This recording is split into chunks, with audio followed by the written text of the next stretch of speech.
Deputado estadual Antônio de Assunção Olim, conhecido como Delegado Olim, foi citado por Vinícius Gritzbach em sua delação premiada ao Ministério Público do Estado. Segundo as declarações que foram obtidas pelo portal Metrópolis, Gritzbach, acusado de mandar matar um líder do PCC, Anselmo Santa Fausta, o Cara Preta, teria efetuado o pagamento de propina a um advogado que prometia livrá-lo da investigação. O advogado dizia ser próximo ao Olim e ao então diretor do Departamento de Homicídios e Proteção à Pessoa, Fábio Pinheiro Lopes, o Fábio Caipira. O advogado Ramsés Benjamin Samuel Costa Gonçalves teria cobrado 5 milhões de reais, seriam 800 mil reais em honorários e o restante em propina às autoridades. Ramsés disse a Gritzbach que faria uma reunião com Olim, Fábio Caipira e com o delegado Murilo Fonseca Roque, que na época atuava no 24º Distrito Policial. Uma autoridade da Força Tarefa que investiga a morte do delator do PCC disse que Caipira e Roque serão afastados assim que voltarem de férias. Vinícius Gritzbach foi executado no dia 8 de novembro no Aeroporto Internacional de São Paulo, em Guarulhos. Começar essa com o Roberto Mota, é o caso de repercussão, né? A morte do delator do PCC, e agora muitas informações vêm à tona, inclusive com detalhes da delação que ele fez e trazendo inclusive nomes de muitas autoridades e também figuras do parlamento estadual. Mota. Todos os dias a mídia tem notícias contra militares, contra tribunais de justiça e contra a polícia de São Paulo. Pode ser só coincidência, claro. Vamos aproveitar essa oportunidade para lembrar duas coisas importantes. Primeiro, que policiais que se envolvem com crimes são criminosos. Isso é óbvio. Segundo, que o Brasil é o país da impunidade. Uma impunidade que vale para todos os criminosos, exceto, aparentemente, para aqueles que foram condenados pelo crime de emitir uma opinião inadequada. Você, Dávila, como analisa esse cenário? Enfim, nomes de muitas figuras da Polícia de São Paulo e também da Assembleia Legislativa vindo à tona como possibilidade de terem recebido propina. Dávila. Caniato, nós temos sempre de partir da presunção da inocência, mesmo que haja uma delação. Houve uma delação, é preciso comprovar aquela delação, porque também criminosos têm a sua agenda própria.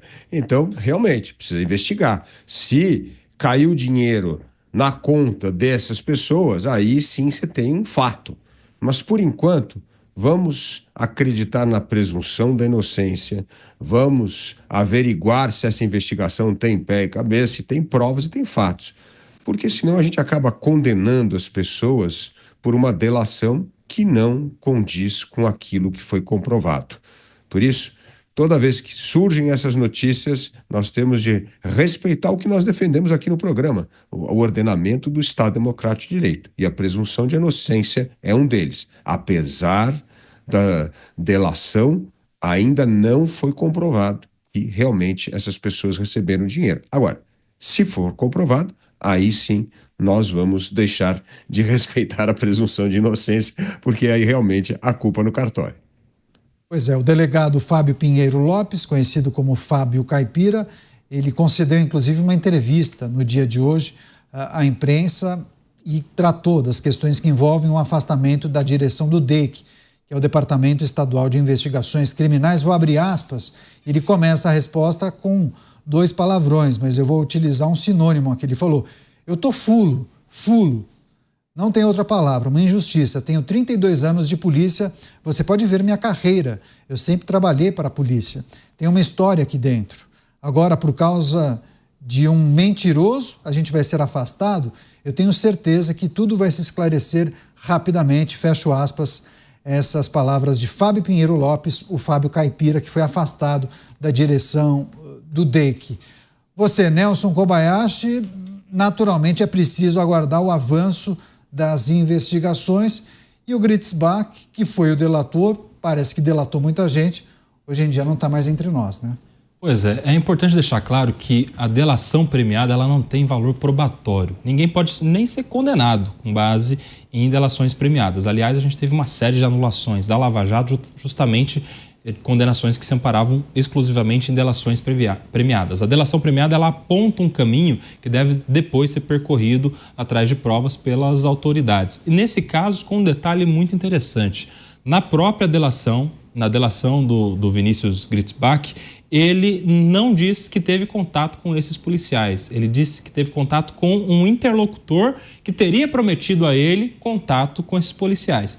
Ou seja, mesmo que a informação dele seja verdadeira, se isso vier a se comprovar, a gente precisa saber se a informação deste interlocutor também era verdadeira, porque poderia estar enganando o delator. Tem essa questão também. Aliás, o pagamento teria sido feito totalmente a esse interlocutor que prometia acesso a pessoas importantes, como no caso os delegados citados. Ou seja, há presunção de inocência, há uma fragilidade da delação premiada e mesmo do depoimento dele na delação, há este ponto muito frágil que é a ausência de contato direto com esses policiais que agora certamente serão investigados e merecem essa investigação até mesmo para provarem as suas inocências, reafirmarem, né, essa inocência que já existe constitucionalmente a todos eles. Monta, qual é o impacto de um episódio como esse, de uma investigação como essa, para o trabalho do dia a dia da polícia? A gente tem acompanhado, os desafios são enormes, né?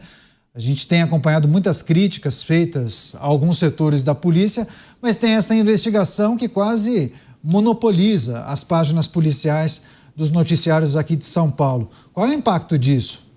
Eu espero que nenhum, Caniato. Eu espero que a Polícia de São Paulo continue com o seu trabalho. É uma mera coincidência que estão acontecendo simultaneamente uma campanha contra a Polícia de São Paulo e uma campanha contra o governo de São Paulo. Isso não tem nada a ver com o fato do governador Tarcísio ser considerado um dos favoritos para a eleição presidencial em 2026. Isso provavelmente não tem nada a ver também com o fato do governador Tarcísio ter declarado uma guerra contra a facção criminosa que domina São Paulo, uma guerra sem precedente na história do Estado, né? Talvez seja tudo uma grande coincidência. Mas o fato é que, se você olhar a Polícia Militar de São Paulo, por exemplo, ela tem quase 100 mil homens. E aí você pega um erro grosseiro cometido por um deles e você repete todos os dias 1000 vezes aquilo, para que todo mundo fique com a impressão que o gesto, o ato, o erro, o crime de um tem que ser imputado aos 100 mil. Eu não sei quantos policiais existem na Polícia Civil de São Paulo, mas com certeza é um número grande também, não tenho dúvida nenhuma que a maioria deles faz um trabalho sério, honesto. Aí acontece um episódio como aquele, que se encaixa perfeitamente nesse contexto que eu estou dizendo, um grupo, não se sabe ainda claramente quem, resolve executar um homem em plena luz do dia em frente ao aeroporto de Guarulhos. De onde vem essa ousadia? De onde vem essa certeza da impunidade? De onde vem essa aposta que foi feita contra o governo de São Paulo? Essas são perguntas que precisam ser respondidas, mas não serão respondidas com a reprise infinita de detalhes, muitas vezes completamente irrelevantes, sobre um incidente criminal. Quantos crimes acontecem por dia em São Paulo? Quantos crimes acontecem por dia no Brasil, sobre os quais a gente não ouve falar nada? Quantos crimes acontecem nos estados governados por governadores aliados ao governo federal, dos quais a gente não sabe nada? Então, a gente tem que colocar essas coisas em contexto. Só para fechar você, Kobayashi, o impacto desse episódio, dessa grande investigação, os nomes que vêm sendo citados no enfrentamento e o combate ao crime organizado que a gente acompanha essa gestão de Tarcísio Gomes de Freitas e também o trabalho do secretário Derrite. Tem impacto político não só para a gestão, porque a gente está falando de pessoas importantes, de pontos de destaque da Polícia Civil, de delegados do DEIC, que é uma instituição, um departamento historicamente reconhecido por combater a criminalidade. Então, ainda que isso lá na frente se prove inexistente, a gente já tem uma mancha na popularidade, na credibilidade que deve existir. A Polícia de São Paulo, pelo menos, tem isso muito claro em relação à população, que é a confiança da população, pelo menos da maior parte da população, e isso mancha inevitavelmente, ainda que lá na frente a gente tenha provas da inocência. E por outro lado, a gente tem um político aqui também, e isso também tem os seus prejuízos políticos eleitorais. Ainda que haja lá na frente uma prova de inocência, a gente tem danos irreversíveis à carreira de alguém que está sendo citado aqui. Por isso que é importante que a investigação avance rapidamente, até para dar chance de uma inocência ser comprovada e anunciada, noticiada e repercutida à mesma altura dessas notícias da delação premiada, a fim, inclusive, de evitar maiores danos que, em boa parte, são irreversíveis.